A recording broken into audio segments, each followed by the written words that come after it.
ترکیہ نے مقبوضہ مغربی کنارے میں غیر قانونی یہودی بستیوں کی توسیع کا منصوبہ یکسر مسترد کر دیا۔ ترک وزارت خارجہ نے اسرائیل کی قبضے کی پالیسی کو خطے میں کشیدگی میں اضافے کا سبب قرار دیا اور کہا کہ زمینی صورتحال کو مزید بگڑنے سے روکا جانا چاہیے۔ اسرائیل کی جانب سے مقبوضہ فلسطین میں قابض یہودیوں کے لیے 2000 سے زائد نئے رہائشی یونٹس کی تعمیر کی منظوری دی تھی۔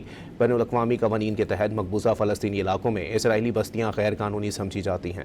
ترکیہ نے مقبوضہ مغربی کنارے میں غیر قانونی یہودی بستیوں کی توسیع کا منصوبہ یکسر مسترد کر دیا۔ ترک وزارت خارجہ نے اسرائیل کی قبضے کی پالیسی کو خطے میں کشیدگی میں اضافے کا سبب قرار دیا اور کہا کہ زمینی صورتحال کو مزید بگڑنے سے روکا جانا چاہیے۔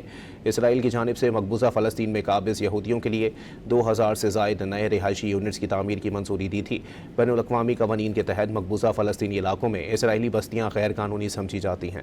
ترکیہ نے مقبوضہ مغربی کنارے میں غیر قانونی یہودی بستیوں کی توسیع کا منصوبہ یکسر مسترد کر دیا۔ ترک وزارت خارجہ نے اسرائیل کی قبضے کی پالیسی کو خطے میں کشیدگی میں اضافے کا سبب قرار دیا اور کہا کہ زمینی صورتحال کو مزید بگڑنے سے روکا جانا چاہیے۔